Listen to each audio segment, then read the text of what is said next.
What's up, guys? Congratulations. Thank you very much. Talk to us about that moment you spent with your mom right after you won the title. Man, it means the world to me. My mom is my hero. She made it happen. All this is just because of her. She never quit on me. She always told me that I was going to be a world champion. And she made everything happen, everything possible. We moved out of Puerto Rico to chase that dream, and it's finally here at 22. Congratulations, Thank you. Hey, Xander, congrats on an incredible performance. You were in an absolute firefight. Talk us through the progression from being that blue-haired 16-year-old to winning your first world champion. Man, that's what it's all about, growth. You guys saw me, or you guys have been seeing me since I'm 16 years old. And you guys seen the growth, you guys seen the elevation in my game every time in. I make the adjustment every time it's needed to be done, and today wasn't the exception. Today we had a top opponent in Jorge Garcia. I came forward, he came to fight. We knew he was coming to fight. We needed to keep him at distance, and that's what we did. Frustrated him. Talk to us. Incredible fight. Thank you. Talk to us, Xander, about that fight, about the opponent. It's a long way from Hennessy's win, right? Yeah, no, for sure. It is a long way. In that very first fight to a world title against Jorge Garcia. No, for sure. Talk to us about winning the title here at the Garden, a place that you fought at multiple times. That's what it's all about. That's what it's all about, growth. You saw me with Hennessy's win as my first fight, my pro debut. Now fighting the number 2 guy in the division for the WBO. So obviously, it means the world to me being here at MSG and winning it here at MSG. This is my 8th time. I'm undefeated here. This is my second home, and I feel happy every time I fight here. And what kind of message you think you sent to the other top contenders in the division and your fellow champions at your world champion? They're gonna have to adjust, because I can make adjustments work round by round, quick as possible. Xander, you looked like you were starting to hurt him in the 7th round. You were in control, and then he came on a little bit in 9 and 10.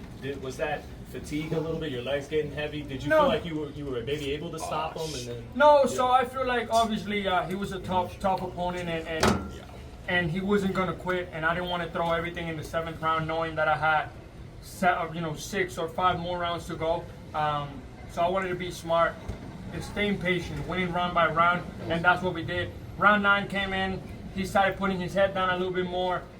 Walking forward, we started grabbing him. Just don't let him work inside. If we allowed him to work inside, it would have been a whole completely different fight, and we just frustrated him. He was frustrated about the end. Pandora, he said after his fight with Zoo last week, he wants his belt back. He would like that fight with you. What do you think of that fight? How realistic is that fight? He shouldn't have lost it in the first place. He shouldn't have left the vacant in the first place. That's all I have to say.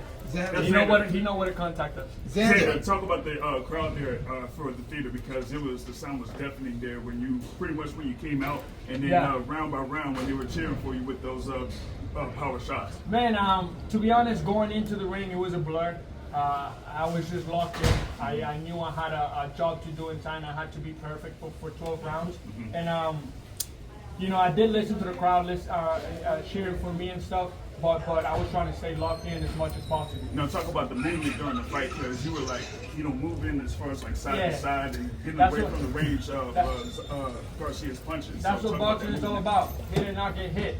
When you can frustrate a guy by him throwing to the air and him missing big, that's when you know you got it in the bag, because now he's gonna either get shy or he's gonna continue to miss big, and that's what he did. He continued to miss big, and we just started getting under those shots, wrapping him around, break, going back to confront the fight.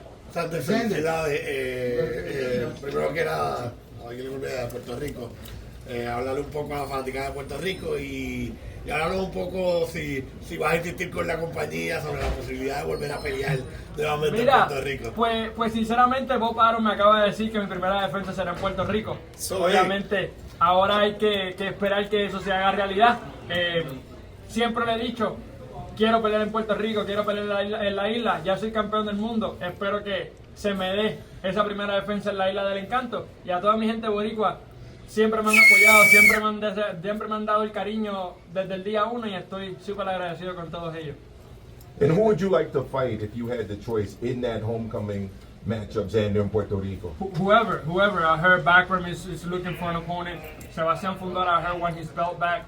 So anybody in the division can get it now. And it's like I told you, there's no running now. I'm a world champion, and I have what they want. And your opponent tonight, very tricky style, awkward, punches coming from Really all kind of awkward. angles. Yes. How do you, in addition to dealing with the awkwardness, how do you rate his power, and what have you learned from this win tonight, winning the title? He had a little bit of pop. He had a little bit of pop for sure. He was awkward with his punches, so I needed to be alert and seeing every punch on what angle was coming, because sometimes he was coming from down low and then from the top, so I needed to be alert and see those punches coming. But I think my defense today, I took some punishment, but overall I was pretty sharp with it. Xander, how would you rate your performance today? I haven't, I gotta go back and see it. The team is happy. We made the adjustment, hopefully. And again, it's always about improvement and getting better. So I know there's things to be done and things we need to work on. But overall, I think I give it a B+. Xander, now that you're a world champion, are you the face of Puerto Rican boxing? That's not up to me. That's never up to me. That's up to the fans. I gotta continue to do my job. I will continue to win. I will continue to work hard, stay focused, and keep bringing glory to Puerto Rico. Xander, just a question for you and Coach too. You're a champion at 22 now. How much better do you think you're going to get in these next couple years as a champion now? Man, Coach could tell you.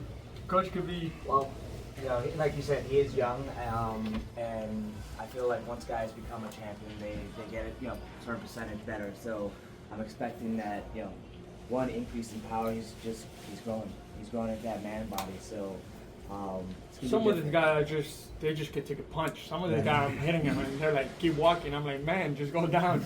But no, overall, yes, I feel like I will continue to improve. I will continue to get better. Like Coach said, my power is going to continue to get better. My technique will continue to get better. And I want to congratulate Coach because I'm his first world champion from the ground up. He had world champions before, but I'm the first one from the ground up. He built me. He made me to the man, the boxer that I am today. So I want to congratulate Coach for that. Hey, Xander, you talk about having a fight over in Puerto Rico, and you say your hero is Miguel Cotto. Now, Cotto has had like multiple fights in the big garden. What about you having your fight at Madison Square Garden for like Puerto Rico weekend? That'll be something that we'll continue to work on, and something that I know is gonna be realistically real in a couple years.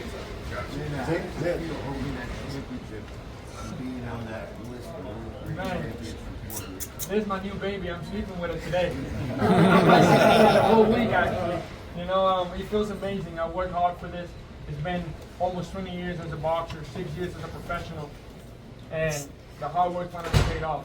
I told everybody that I was made for this. I told everybody that this was my moment, and we made it happen. So, not just me, but the entire team. The entire team made it happen. They pushed me to the highest level, and I was ready for anything that Jorge Garcia could bring tonight. And Xander, you were fairly active as a contender. How active would you like to be as a champion? How many times a year would you like to fight ideally? At least 2 to 3 times. I mean, it makes perfect sense.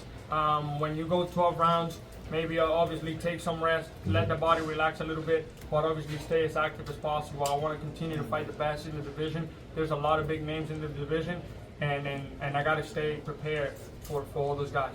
Xander, Xander, talk about your first time going pro. I'm sorry. Xander, the left hook was money all night long.